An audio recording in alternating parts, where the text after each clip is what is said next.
మంగళవారపు చౌదరి యాదవ్ యాదవ్ మరియు సోదరుల ఆధ్వర్యంలో ఎంతో ఘనంగా ప్రతి సంవత్సరం జరిగినట్టే ఈ సంవత్సరం కూడా మరి మంగళవారం 21వ తేదీ సాయంత్రం 7 గంటలకు ఖైరతాబాద్ లైబ్రరీ బడా గణేష్ చౌరస్తా వద్ద ఈ సదర్ సమ్మేళనం సంబంధించినటువంటి సదర్ కార్యక్రమానికి పూజా కార్యక్రమం మన వేదికను ఏర్పాటు చేయడం జరుగుతుంది. ప్రతి సంవత్సరం లాగా ఈ దున్నపోతుల సదర్ కాకుండా యాదవుల సమ్మేళనంకి ప్రతి ఒక్కరు పెద్ద ఎత్తున పాల్గొని ఈ యొక్క సమ్మేళనాన్ని విజయవంతం చేయాలని కోరుకుంటూ మరి ఈ సంవత్సరం ప్రత్యేకంగా కొన్ని దశాబ్దాల నుంచి చౌదరి లక్ష్మయ్య యాదవ్, చౌదరి మల్లయ్య యాదవ్, చౌదరి సత్య యాదవ్, తర్వాత ఇప్పుడు మరి చౌదరి యాదవ్ యాదవ్ గారి ఆధ్వర్యంలో ఎంతో ఘనంగా కొన్ని దశాబ్దాల నుంచి ఇక్కడ మేము ఏర్పాటు చేయడం జరుగుతుంది.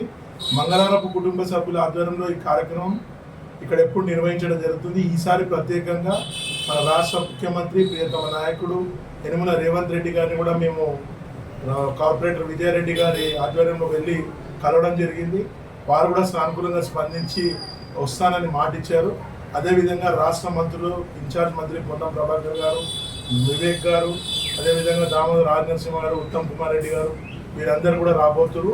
స్థానిక ఎమ్మెల్యే ఖైరతాబాద్ ముద్దుబిడ్డ దానం నాగేందర్ గారు మరియు కార్పొరేటర్ విజయారెడ్డి గారి ఆధ్వర్యంలో ప్రతి సంవత్సరం లాగానే వేదికని ఘనంగా ఏర్పాటు చేయడం జరుగుతుంది. అందరూ దీంట్లో పాల్గొని సదర్ శుభాకాంక్షలు, దీపావళి శుభాకాంక్షలు తెలియజేసుకోవాలని, ప్రజలంతా మంచిగా ఉండాలని, పాడి పరిశ్రమ మంచిగా ఉండాలని, ఏదైతే ద్వితీయ రోజు యమధర్మరాజు వాహనమైనటువంటి దున్నపోతుకు పూజ చేస్తే మన ఇంటికి ఎటువంటి యమధర్మరాజు రాడు అంటే హాని కలగొద్దని ఈ పూజలు నిర్వహించడం జరుగుతుంది. అదేవిధంగా పాడి పరిశ్రమ అభివృద్ధి చెందడానికి, రాష్ట్ర ప్రజలందరూ సుఖ సంతోషాలతో ఉండడానికి ఈ జంట నగరాల్లో మరి నిజాం నవాబ్ కాలం నుంచి ప్రతి కమ్యూనిటీలో ఒక పెద్దని చౌదరిగా ఎన్నుకోవడం జరిగింది. ఆ ఒక పత్రం కూడా మేము విలేకరులకు ఇప్పుడు ఇస్తాము. ఆ పత్రంలో మరి మా తాతగారు అయినటువంటి లక్ష్మయ్య యాదవ్ గారు, ఆ తర్వాత మల్లయ్య యాదవ్ గారు, మొన్నటి వరకు మరి సత్య యాదవ్ వారు చనిపోవడం జరిగింది, కీర్తిశేషుడు. ఇప్పుడు యాదవ్ యాదవ్ గారి ఆధ్వర్యంలో ఈ కార్యక్రమం నిర్వహించడం జరుగుతుంది.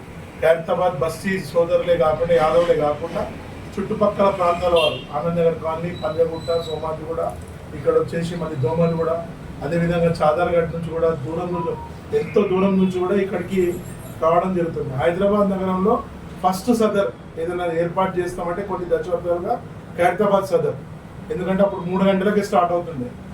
ఆ రోజుల్లో 3 నుంచి 6కి అయిపోతుండే. ఇప్పుడు అట్లా కాకుండా మేళతాళాలతో, డీజేలతో పెద్ద ఎత్తున ప్రొసెషన్స్ రావడంతో సాయంత్రం 7 గంటల మొదలవుతే 12, 1 కూడా అవుతుంది. కాబట్టి ఇందులో మహిళలు, పిల్లలు, పెద్దలు, యాదవ్ సోదరులే కాకుండా ఇతర కులాల వారు కూడా పెద్ద ఎత్తున సదర్ సమ్మేళనాన్ని చూడడానికి వస్తారు. వేలాదిగా వచ్చే ప్రజలందరికీ ఏర్పాట్లు చేయడం జరుగుతుంది. ఈ సంవత్సరం ఇంకా ప్రత్యేకంగా రేవంత్ రెడ్డి గారు వస్తారని మేము ఆశిస్తున్నాం.